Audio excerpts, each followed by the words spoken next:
Welcome to the last week's market overview.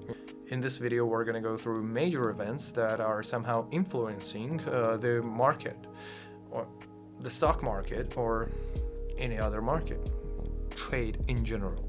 Let's start with US credit downgrade and market volatility. On May 16th, Moody's downgraded US sovereign credit rating from the top level AAA to AA for the first time since 1917.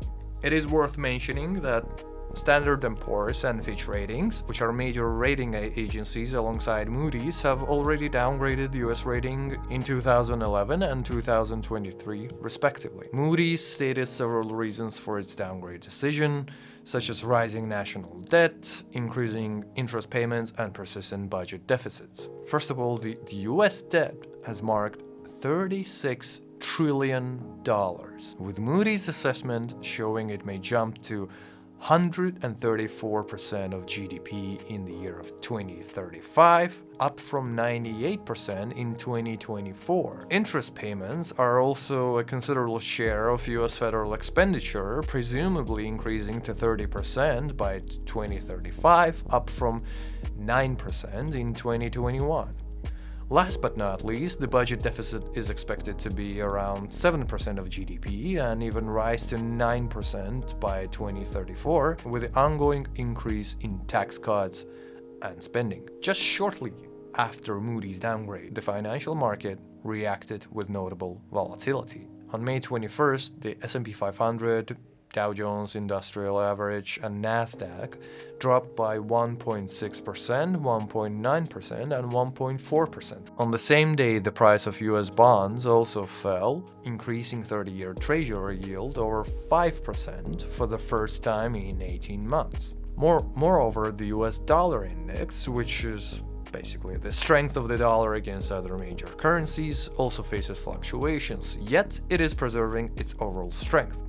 At least for now. Still, some seek better safe haven assets to avoid uncertainty. To elaborate, the price of gold has risen and Bitcoin marked nearly a peak of $100,000.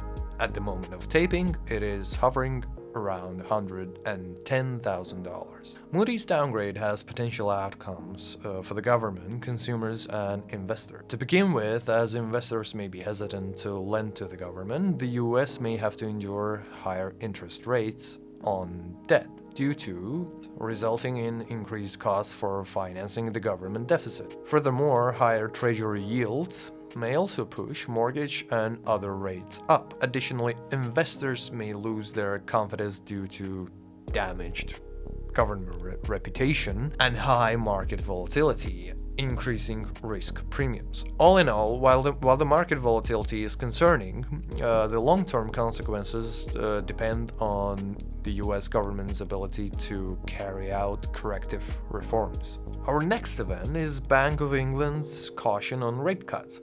Bank of England's chief economist, Hugh Peel, stated his concerns about the rate cuts in the UK, implying that more rate cuts are to come at a faster pace. The Bank of England decreased the rate to 4.25% in May 2025, implementing its fourth cut since August 2024, and one more cut is expected this year. The main concern is regarding the increasing inflationary pressures, mainly due to wage growth. In April, the inflation rate hit 3.5%, up from 2.6% in March, exceeding the Bank of England's projection of 3.3%.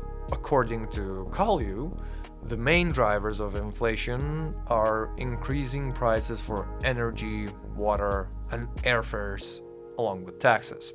The rate cuts have brought several consequences. Firstly, with the declining rate, the mortgage rates have also dropped, lowering the borrowing costs for consumers. However, if the inflationary pressures remain persistently high, authorities may feel forced to stop reductions and even increase the rate to avoid inflation, dampening the borrowing costs.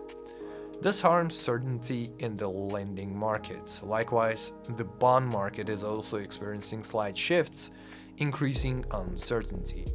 Last but not least, after the inflationary pressures, the British pound appreciated against the US dollar.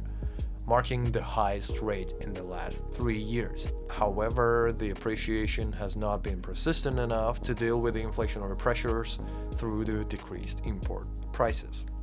To wrap up, Hugh Peel advocates for a cautious approach to rate reductions. Considering that the UK has already implemented 4 cuts and 1 more is anticipated, gradual cuts are more likely to better anchor the inflation expectations, easing the pressures and uncertainty. Spain is planning to undertake vital reforms to the IPO regulations to increase flexibility and resilience in the capital market. The current window for companies to go public is only 5 days after the government approves the listing of publicly traded companies that seek to attract investments to expand capital.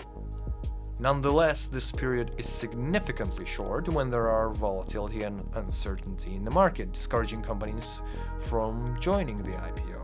For instance, Europastry, a goods company, and Tendam, a fashion company, postponed their IPO twice in 2024.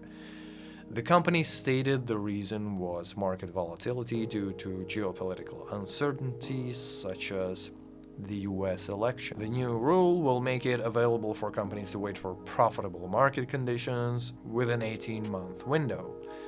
The reform aligns with the EU Listing Act that aims to simplify the IPO process and enhance capital market effectiveness. Jobson and Muela also cite that the government aims to include small businesses as well, diverging its initial target for companies valued at over 500 million euros. Overall, the reform will allow companies to go public in favorable market conditions, making Spain an attractive destination for investments. Nevertheless, the extended window will require strengthened monitoring mechanisms to ensure that companies comply with their obligations.